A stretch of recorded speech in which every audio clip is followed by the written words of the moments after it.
Good morning, students. Welcome to all of you in New Rajasthan Public School online classes. बच्चों हम class 10th में SST में chapter 2 start कर चुके हैं और इसकी अब तक हमने 4 क्लासेस देख ली है।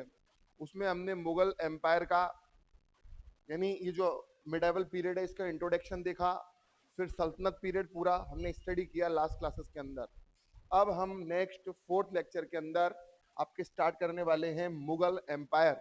मैंने आपको जब कल बताया था तो ये बोला था कि इंडिया में सबसे पहले पृथ्वीराज चौहान को, मैं थोड़ा रिकैप में आपको बता रहा हूँ, पृथ्वीराज चौहान को हरा के, धोखे से हरा के यहाँ पर मोहम्मद गौरी राज करेगा। और मोहम्मद गौरी यहाँ पर सीधा राज नहीं करेगा बल्कि वो यहाँ पर अपने स्लेव भेजेगा, गुलाम। और उसमें उसने सबसे पहला स्लेव भेजा कुतुबुद्दीन ऐबक। और नेक्स्ट उसके बाद में सारे हमने सुल्तानों को एक एक करके पढ़ा। उसके बाद मैंने आपसे कल कहा था कि इनके बाद में फिर आते हैं मुगल। होने को ये सभी मुसलमान हैं लेकिन उन लोगों ने अपने आप को स्लेव एंड सुल्तान बोला और ये मुगल डायनेस्टी को स्टार्ट करते हैं। तो मुगल डायनेस्टी की बात करें तो मुगल डायनेस्टी में सबसे पहला किंग आपको देखने को मिलेगा बाबर। सबसे पहले मुगल एम्पायर की स्थापना, इसका एस्टेब्लिशमेंट किसने किया? बाबर ने। तो देखते हैं इसका सबसे पहला किंग बच्चों बाबर। बाबर के टाइम पीरियड की बात करें तो बाबर सबसे पहले 1526 के अंदर 1526 एडी में बाबर मुगल एम्पायर को एस्टेब्लिश करेगा। इन 1526 एडी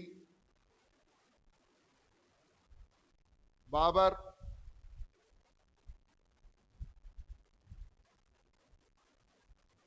established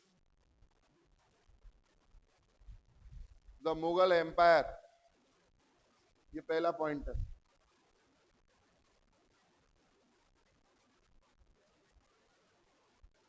नेक्स्ट इसके बाद में दूसरा पॉइंट किसको हराकर किया? आफ्टर डिफीटिंग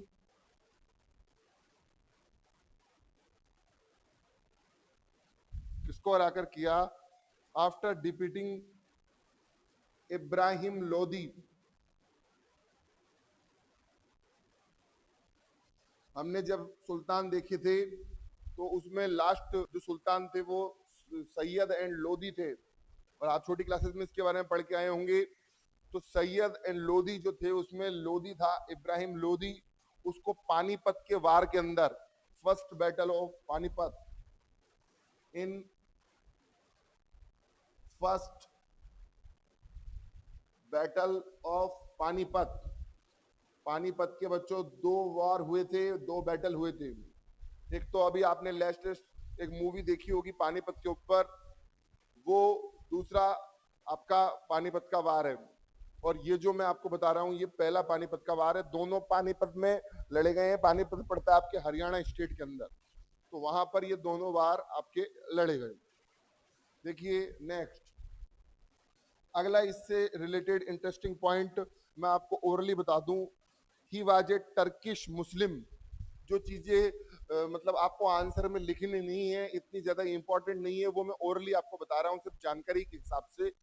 ये आपको अगर आपके आंसर क्वेश्चन आ जाता है कि बाबर के बारे में एक्सप्लेन करना है तो पहला पॉइंट आपको एसेंशियली ये लिखना चाहिए उसके अंदर। उसके बाद फिर मैं और पॉइंट्स आपको आगे बताऊंगा, लेकिन उससे पहले कुछ ओरल जो कहानी के रूप में आपको पता होनी चाहिए बातें मैं आपको एक एक करके बता देता हूँ। तो ये एक टर्किश मुस्लिम था, यानी टर्की कंट्री से ये आया था। तैमूर डिसेंडेंट था। तैमूर जो कि टर्की से संबंधित था, उसका ये एक तरीके से नेक्स्ट जनरेशन थी, डिसेंडेंट था।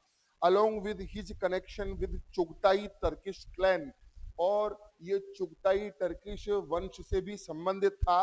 He was also associated with the clan of Mongolian commander Genghis Khan, और ये चंगेज खान से भी संबंधित था, रिलेटेड था। कैसे चंगेज खान से कैसे रिलेटेड हुआ? एक्चुअली बाबर की जो मदर थी वो चंगेज खान की सक्सेसर थी। उसकी नेक्स्ट जनरेशन थी, इसलिए ये उससे रिलेटेड था।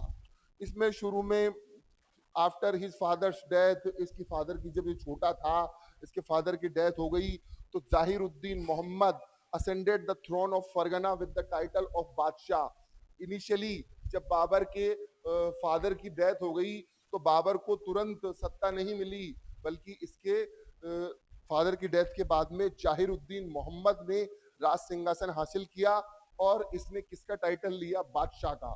तो इधर आपके एक साइड में इंपॉर्टेंट क्वेश्चन बनता है ऑब्जेक्टिव, हु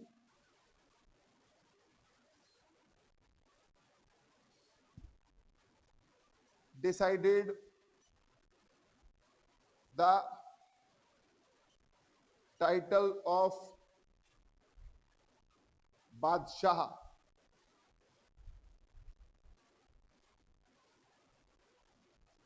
ये एक इंपॉर्टेंट इधर क्वेश्चन आपका बनता है।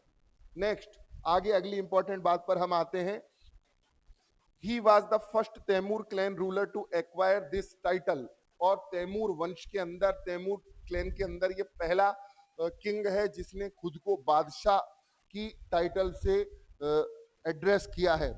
आगे अगर हम बात करें तो फिर बाबर और राणा सांगा के बीच में भी, राणा सांगा जो कि राजस्थान के वीर सपूत थे, उनसे इसका फियर्स बैटल हुआ, खतरनाक युद्ध हुआ मार्च के अंदर 1527 में। Babur fought the battle using tulughma strategy. इनकी एक तुगलमा स्ट्रेटजी थी, उसके आधार पे, उसके बेस पे इसने वार किया। And gave the slogan of जिहाद, और जिहाद का इसने उसके अंदर नारा दिया। तो देखिए इधर फिर आपको बाबर के ऊपर लिखने के लिए दूसरा इंपॉर्टेंट पॉइंट मिलता है कि Babar fought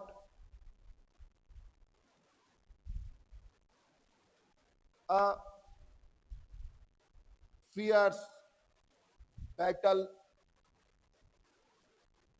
with Rana Sanga in 1527 AD। ये इसका इंपॉर्टेंट पॉइंट आपको देखने को मिलता है, जिसके ऊपर अगर शॉर्ट नोट आता है तो उसमें आप लिख सकते हैं। और इसी के अंदर इसने जिहाद का नारा भी दिया, इसका स्लोगन भी दिया। तो आप इधर लिखें, Babur fought a fierce battle with Rana Sanga in 1527 and gave the slogan of जिहाद। देखिए ये जिहाद, इसके ऊपर मैं आज डिस्कशन कर ही लेता हूं। ये वर्ड आपने कई दफा सुना होगा, कई बार सुना होगा। एक्चुअली आजकल इसको टेररिस्ट यूज कर रहे हैं अधिकतर, तो हमको ये वर्ड नेगेटिवली लगता है, गलत लगता है। लेकिन यहाँ पर जानने योग्य बात यह है कि ये मुस्लिम रिलीजन के होली टेक्स्ट, पवित्र ग्रंथ कुरान से निकला हुआ वर्ड है। और जिहाद का मतलब होता है कि अल्लाह यानी कि जो गॉड है उसकी मतलब आप पनाह में चले जाएं और उसके लिए एकदम बिल्कुल डिवोटेड हो जाएं। और जो अल्लाह अच्छी अच्छी बातें बता रहा है उसको आप पूरी सोसाइटी के अंदर, पूरे वर्ल्ड में अगर स्प्रेड करने लग जाएं, दैट इज नॉन ए जिहाद। लेकिन उसका बिगड़ा हुआ रूप, इंटरेक्टिव जो फॉर्म है आजकल बिल्कुल बदल दी गई है। और उस जिहाद के लिए टेररिस्ट ये यूज करते हैं कि हमको हर जगह ये वर्क करना है, मतलब वो एक एजेंडा फिक्स कर लेते हैं। और जिहाद जो प्रॉपर जिहाद है उसमें कभी भी ह्यूमैनिटी को नुकसान पहुंचाने की बात नहीं की गई, परंतु आजकल इनके जिहाद से ह्यूमैनिटी को तुरंत नुकसान आपको देखने को मिलता है। इसी तरीके से इसने भी मतलब जिहाद को इन्होंने अपने अपने तरीके से प्ले किया है शुरू से। जैसे बाबर को राणा सांगा से वार करना है तो उसने जिहाद का नारा दिया, वही कुरान को उसने कोट करके। और फिर उसके बाद में अभी टेररिस्ट भी यूज करते हैं, बट इसका एक्चुअल मीन क्या होता है वो मैंने आपको समझा दिया है। नेक्स्ट आगे अपन चलते हैं। तो आफ्टर स्टैंडिंग विक्टोरियस इन सारे वार्स में ये जीत गया।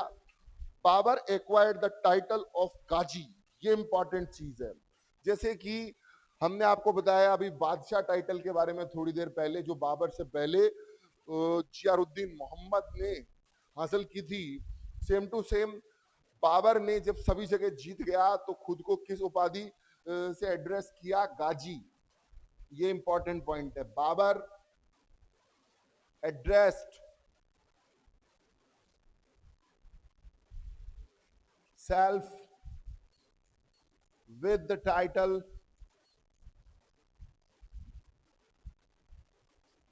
Ghazi after victories.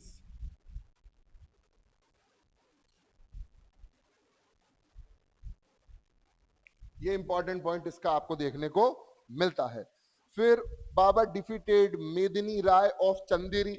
बाबर ने किन किन लोगों को हराया, मैं आपको एक एक करके बता दूं। सबसे पहले इसने राणा सांगा को हराया है, उसके बाद में चंदेरी के राजा मेदिनी राय को इसने हराया है। 1529 के अंदर Babur defeated the Afghans in the battle of Ghaghara.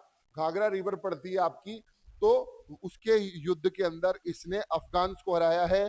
और फाइनली बाबर डाइड इन, यानी ये सारी चीजों को मैं मानता हूं कि इंपॉर्टेंट टॉपिक्स की मैं बात करूं तो बाबर इतने इंपॉर्टेंट टॉपिक आपके लिए नहीं है।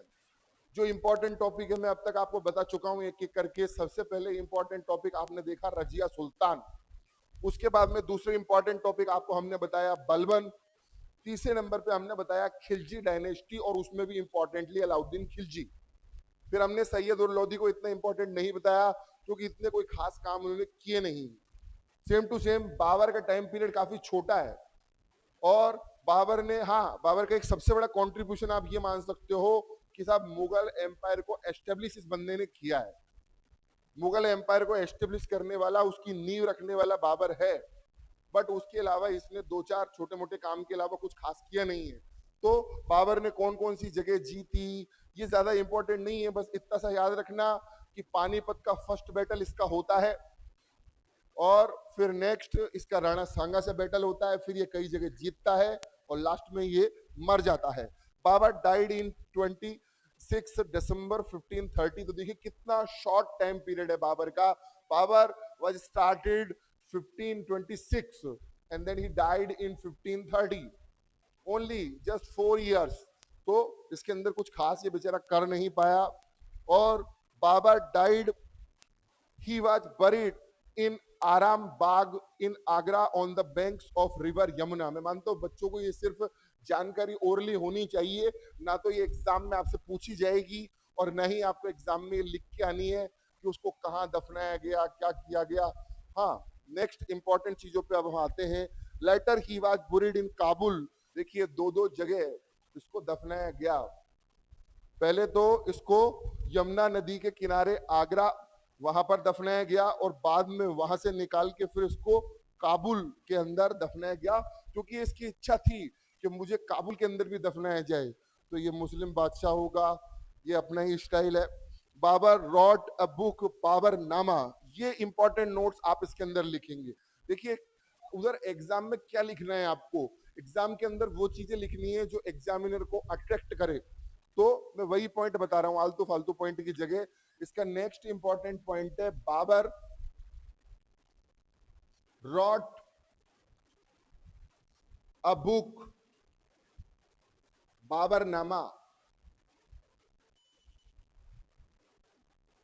बाबरनामा नाम की इसने एक बुक लिखी है, ये इसका इंपॉर्टेंट पॉइंट है। और ये आपको आगे जब आप एग्जाम देंगे कंपटीशन लेवल के तो वहां तक आपको ये चीज काम देगी। और इस बाबरनामा को आप बाबरनामा भी बोल सकते हो और इसका सेकंड नाम है तुझ के बाबरी। तुझ ए बाबरी। तो इसके ये दो नाम आपको देखने को मिले। नेक्स्ट, और टर्किश लैंग्वेज में लिखी है, ना उर्दू में लिखी है ना हिंदी में लिखी है, टर्किश लैंग्वेज में लिखी है क्योंकि टर्की इसको आती थी, जो कि वहीं से निकल के आया था। The book is a record of his daily life. Book के अंदर क्या दे रखा है, अब ये चीज वहां मेंशन करने लायक नहीं है एग्जाम में कि बाबरनामा में बाबर ने क्या लिखा, क्योंकि बाबर खुद ही इतना प्रसिद्ध नहीं है तो बुक भी इतनी ज्यादा प्रसिद्ध नहीं है। बाबर ने उसमें अपने दैनिक जीवन की बातें लिखी है, कोई ऐसा खास भी नहीं लिखा। लेटर अब्दुल रहीम खाने खाना translated his book in Persian. और उसके बाद में अब्दुल रहीम खान खाना जो मुस्लिम ऑथर थे, उन्होंने इसकी बुक को पर्शियन लैंग्वेज के अंदर ट्रांसलेट किया।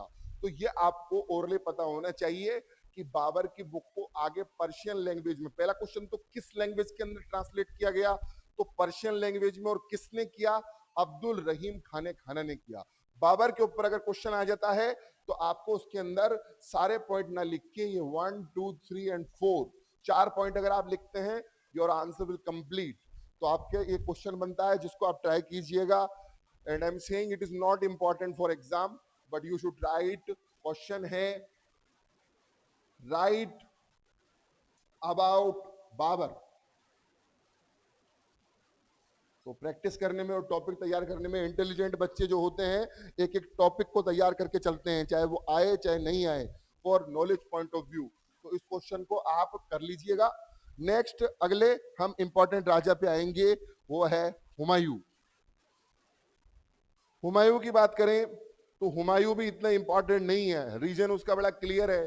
हुमायूं को तो अब मैं कहूंगा नहीं, लेकिन हुमायूं को आप एक तरीके से सबसे वीक किंग भी बोल सकते हो। मैं तो डरपोक भी बोलने वाला था लेकिन मैंने बोला नहीं, लेकिन एक वीक किंग भी आप इसको बोल सकते हो, क्योंकि हुमायूं के टाइम पे ही काफी दिनों तक अफगान से आया हुआ शेर शाह सूरी इंडिया के ऊपर राज करेगा, जो भारी इन्वेडर है, आउटर आक्रमणकारी है। इसके बाद में जो नेक्स्ट किंग आएगा, हुमायूं से तो कई दिनों तक सत्ता भी छीन लेता है शेरशाह सूरी, जो कि मुगल एम्पायर से बिल्कुल भी रिलेटेड नहीं है। और शेरशाह सूरी और हुमायूं के बाद में जो नेक्स्ट किंग आपको देखने को मिलेगा, अकबर, वो पढ़ने लायक टॉपिक है, क्योंकि वाकई में अकबर ने ऐसे कई काम किए हैं जो हिंदुओं को भी पसंद आए, मुस्लिमों को पसंद आए और सबको पसंद आए। यानी एक तरीके से आप उसको मुगल एम्पायर का एक अच्छा राजा बोल सकते हो। मैं नहीं कह रहा बहुत अच्छा, बट एक अच्छा राजा बोल सकते हो औरों के कंपैरिजन में। देन आगे जब आप पढ़ोगे जहांगीर, शाहजहां, तो इनकी कुछ खूबियों पे आपको चर्चा करनी है। जैसे शाहजहां को आर्किटेक्चर से बहुत लगाव है। इसके अलावा जहांगीर की बात करें तो जहांगीर को पेंटिंग से बहुत लगाव है। तो उनकी बस इंपॉर्टेंट चीजों पे और उन्होंने क्या क्या चीजें बनवाई, इस चीज पे अपन को चर्चा करनी है।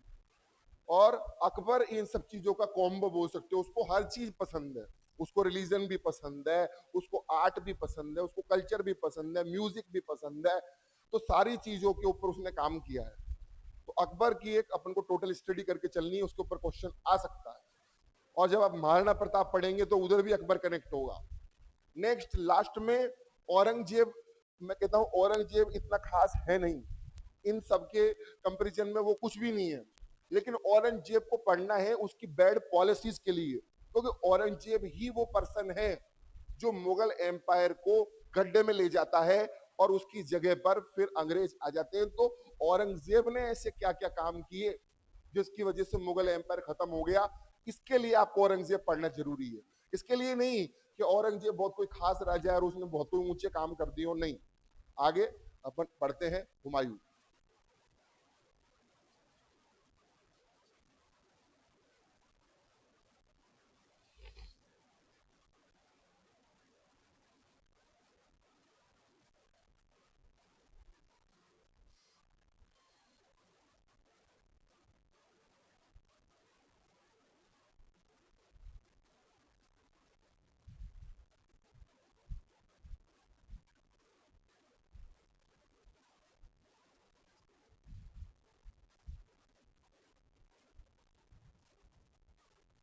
देखिएगा, नेक्स्ट हुमायूं के बारे में आप स्टडी कीजिए।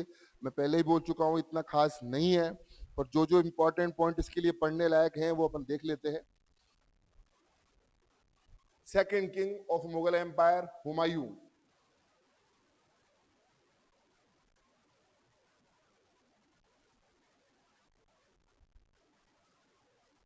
देखिएगा, हुमायूं के बारे में बात करें तो आफ्टर बाबर, बाबर के बाद में his son Nasiruddin Humayun become the ruler. पहला इंपॉर्टेंट पॉइंट तो ये, आफ्टर बाबर हिज सन, इसका पूरा नाम क्या है? देखिए, इसका नाम सिर्फ हुमायूं नहीं है, इसका पूरा नाम है नासिरुद्दीन हुमायूं। नासिर, उर्दू के नाम बड़े कठिन, इसलिए तरीके से इसको देखें, नासिर उद्दीन हुमायूं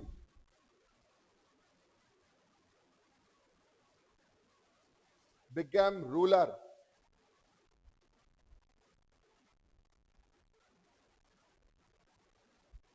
ये पहला इंपॉर्टेंट पॉइंट है, ये आपको लिखना चाहिए। Humayun gave Kabul and Kandahar to his brother Kamran.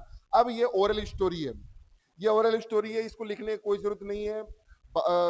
Humayun ने क्या किया देखिए, आते ही, नहीं तो कोई राजा तो जीतता है और अपने राज्य में चीजों को मिलाता है, लेकिन हुमायूं ने देखिए क्या किया आते ही। Humayun gave Kabul and Kandahar to his brother Kamran. Humayun ने काबुल और कंधार अपने भाई कामरान को दे दिए। संभल टू अस्करी, संभल दे दिया अस्करी को। अलवर एंड मेवात टू हिंडल, अलवर और मेवात हिंडल को दे दिए। And Badakhshan region to his cousin Suleman, और बदख्वा रीजन इसने दे दिया अपने कजिन सुलेमान को। Next, Humayun established a new town called दीन पन्हा। ये इंपॉर्टेंट चीज है। Humayun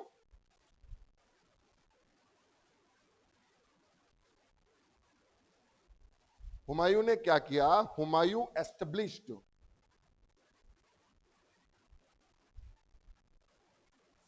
a new town called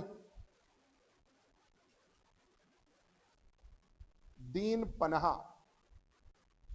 ये पढ़ने लायक चीज है कि हुमायूं ने एक नया टाउन डेवलप किया, एक तरीके से एक नई छोटी सिटी डेवलप की, और उस सिटी का नाम रखा दीन पन्हा। ही इन्वेडेड मालवा इन गुजरात। फिर ये सारी चीजें आपको ओरली पढ़नी है कि उसने मालवा और गुजरात के ऊपर, कई बार बच्चे ये सोचते हैं कि सर हम एग्जाम में क्या लिखें, तो मैं बच्चों इधर आपको यही बता रहा हूं कि आपको कौन कौन से पॉइंट्स लिख के चलने हैं एग्जाम के अंदर और कौन कौन से पॉइंट्स अवॉइड करके चलने हैं। तो इसने मालवा और गुजरात के ऊपर फिर इन्वेडेशन किया, अटैक किया। A battle took place between Humayun and शेर खान। शेर खान कौन है ये, जिसको आप शेरशाह सूरी के नाम से जानते हो, वही है ये शेर खान। और ये इंपॉर्टेंट चीज है, इसका शेर खान के साथ वार हुआ। चौसा, जो कि बक्सर, बक्सर बच्चों कहां पर पड़ता है, छत्तीसगढ़ आपने स्टेट जो देखा है वहां पर बक्सर पड़ता है, और वहां पर आजकल नक्सली एक्टिविटीज भी होती है। तो बक्सर के चौसा नाम की जगह पर 1539 में इसका शेर खान से वार हुआ। तो ये इंपॉर्टेंट चीज है। Humayun fought a battle with शेर खान, जिसको शेर शाह सूरी के नाम से जानते हैं, अफगान से ये आया था। Humayun fought a battle with शेर खान इन चौसा। ये जगह याद रखना, इसके ऊपर छोटा क्वेश्चन बन सकता है। इन चौसा नियर बक्सर। ये आपका इंपॉर्टेंट पॉइंट हमने आपको बताया। कब हुआ, इन 1539 एडी। युद्ध का नतीजा क्या निकला, क्या हुआ। After victory in Chausa, Sher Shah attain the title of Sher Shah and circulated coin in his name. अब देखिए, मैं जो आपको बताया था वही हुआ। अक्सर मुगल राजा जीता करते हैं, लेकिन ये हार गया। बाबर, चाहे बेचारे का टाइम पीरियड कम रहा हो, चाहे वो इतना मजबूत राजा साबित नहीं हुआ हो, लेकिन युद्ध नहीं हारा, जीता किसी से भी। लेकिन हुमायूं ने पहला ही वार लड़ा चौसा के अंदर, और वो इस वार को हार गया। और इस तरीके से शेर खान, जो कि पहले उसका नाम शेर खान था, इस युद्ध को जीतने के बाद में उसने अपने आप को उपाधि दी शेर शाह सूरी। तो मैं तो ये कहता हूं, एक तरीके से यहाँ पर बाबर की, एक तरीके से हुमायूं की स्टोरी यहाँ पर खत्म हो गई है, और इसके अंदर ही आपका नेक्स्ट टॉपिक स्टार्ट हो चुका है, शेर खान शेरशाह सूरी। और वो मुगल एम्पायर से बिल्कुल रिलेटेड नहीं है, बल्कि आउटर मुगल एम्पायर है। तो ये एक एक्स्ट्रा टॉपिक है जो आपको हुमायूं के साथ ही क्लियर करके चलना है। और मैं इसके लिए आपको अलग भी बताऊंगा, सूर एम्पायर करके बताऊंगा, जो कि मुगल एम्पायर पढ़ते पढ़ते ही आपको बीच में एक्स्ट्रा पढ़ना है सूर एम्पायर। जब मैं आपको सूर एम्पायर पढ़ाऊंगा, तब मैं आपको शेर खान और अच्छे से क्लियर करूंगा। इधर आप इतना ही ध्यान रखिए हुमायूं पढ़ते समय कि हुमायूं का शेर खान से वार हुआ, उसके अंदर वो हार गया, शेर शाह सूरी उसकी उपाधि हो गई। और उसके बाद में उसने अपने नाम पर सिक्के भी चलाए। Farid Khan was the real name of Sher Shah. अब शेर शाह की चर्चा चल रही है, मैं कह रहा हूं हुमायूं तो एक तरीके से फिनिश चाहिए इधर, अब शेर खान की स्टोरी चलेगी, सूर एम्पायर में भी चलेगी और यहां पर भी चलेगी। तो इसका असली नाम क्या था? शेर शाह था। In 1540, the Battle of Kannauj और बिलग्राम took place between शेर शाह एंड हुमायूं। लेकिन हुमायूं को चैन नहीं आया, वो तो अपनी राज्य वापस प्राप्त करना चाहता है ना, तो इसलिए उसने दोबारा से कन्नौज नाम की जगह पर शेर शाह से फिर वार किया, लेकिन हुमायूं फिर हार गया। Humayun was defeated and ran away. सिर्फ हारा ही नहीं बल्कि भाग खड़ा हुआ, भाग गया। इसलिए मैं कह रहा हूं कि मुस्लिम एम्पायर का सबसे कायर, कवार्ड एंड डरपोक राजा आप इसको बोल सकते हो, जिसने एक तरीके से मुगल एम्पायर की नाक कटवाने का ही काम किया है। द दिल्ली सल्तनत was occupied by Sher Shah, और इस तरीके से दो दो बार लड़के पूरी दिल्ली सल्तनत पर शेर शाह ने क्या कर लिया? कब्जा कर लिया। तो इसका रिजल्ट यहां लिखना जरूरी है इस पॉइंट में। Humayun fought a battle with Sher Khan in Chausa near Buxar in 1539 AD and defeated, ये चीज लिखना जरूरी है, and defeated the war,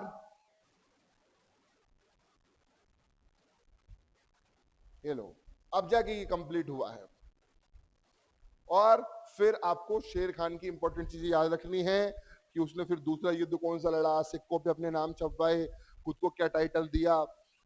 the Delhi सल्तनत, तो दिल्ली सल्तनत पे एक तरीके से शेर शाह का कब्जा हो चुका है। During his term of exile Humayun got married to Sheikh Ali Akhtar's daughter Hamida near Batkhat. और फिर जब दिल्ली सल्तनत को वो चारों तरफ फैला रहा था शेर शाह, उसी दौरान हुमायूं ने शादी कर ली। अब ये बहुत ही बकवास पॉइंट है एक तरीके से, एक तरफ हुमायूं हार रहा है और फिर वो शादी भी कर रहा है, तो ये इंपॉर्टेंट पॉइंट नहीं है आपके पढ़ने के लिए, कोई नहीं पूछेगा किससे शादी की, क्या हुआ। Who letter became Akbar's mother, और ये जो हमीदा थी यही आगे चल के अकबर की माता बनी। ग्रेजुअली हुमायूं कॉन्कर्ड, और आगे चल के हुमायूं और जगह जीतता है, Kandahar, Kabul. In an attempt to regain his power in India he occupied Lahore, और आगे चल के ये दोबारा जब जीतने की कोशिश करता है तो लाहौर भी जीत लेता है। He occupied the Punjab by defeating the army of Nasir Khan and Tatar Khan in the battle of Machi। तो इसमें इसके वार्स दे रखे हैं। आगे फिर इसको जब और लोगों की सहायता मिलती है, हेल्प मिलती है, तो उनकी हेल्प से फिर से हुमायूं खड़ा हो जाता है। अकेले दम पे खड़ा नहीं होता, मगर इसको और लोगों से जब हेल्प वगैरह मिलती है तो ये फिर से अपने आप को इस्टेब्लिश कर लेता है। और एक दिन क्या होता है कि दीन पनाह जो इसने बनवाया था उसकी लाइब्रेरी में सीढ़ियों से फिसलने की वजह से फिर इसकी फाइनली डेथ हो जाती है। अब आपको सुन के हंसी आएगी कि जैसे पहले एक किंग था, सबसे पहले आपने जो पढ़ा कुतुबुद्दीन ऐबक, वो घोड़े से गिर के मर गया, और सेम टू सेम ये सीढ़ी से गिर के मर गया। सीढ़ी से गिर के हाथ पैर टूट सकते हैं बट मर गया। और हमने आपको बताया उस टाइम पे इतने ट्रीटमेंट्स वगैरह हुआ नहीं करते थे, तो फिर ये फाइनली उधर मर गया। Humayun was always under perpetual influence of opium. Actually Humayun को अफीम लेने की आदत थी, ओपियम का एडिक्ट था ये। ही बिलीव्ड इन एस्ट्रोलॉजी, एस्ट्रोलॉजी में विश्वास करता था, and therefore formed a rule of wearing clothes of 7 different colors for 7 days in a week। और ये बात आपको जानकर बहुत ही सरप्राइज होगा कि ये एस्ट्रोलॉजी में बिलीव करता था, ज्योतिष के अंदर, और ज्योतिष में ये देखता कि आज मेरी राशि और मेरे ग्रह क्या कहते हैं, कौन से कलर के कपड़े पहनूं मैं। तो देखिए ये आप फुलिश मूर्ख लोगों का तरीका देख सकते हो कि राजपाट ढंग से चला नहीं, वहां सत्ता गंवा दी, लेकिन कपड़े देखिए आप एस्ट्रोलॉजी के आधार पर रोज बदल बदल के ये पहन रहा है। तो ये हुमायूं की कुछ विशेष बातें हमने पढ़ी, बाद में जाकर दूसरों की हेल्प से ये खड़ा हो गया और हमीदा से इसने शादी की और वो अकबर की मदर बनी। तो यहाँ तक हमने आपका देखा हुमायूं। अब हुमायूं को जिसने कड़ी टक्कर दी, शेरशाह सूरी, तो अगले लेक्चर में हम आपको सूर एम्पायर पढ़ाएंगे, और सूर एम्पायर के बाद में फिर इसका नेक्स्ट सक्सेसर है जो कि सबसे इंपॉर्टेंट टॉपिक है आपका, वो पढ़ाएंगे अकबर। तो आपका काम ये है कि जितना भी बढ़ाया है इसको बढ़ें, बीच-बीच में जो क्वेश्चन दिए हैं वो आप ट्राई करें। डियर स्टूडेंट, आज के लिए इतना ही काफ़ी है। Thank you very much.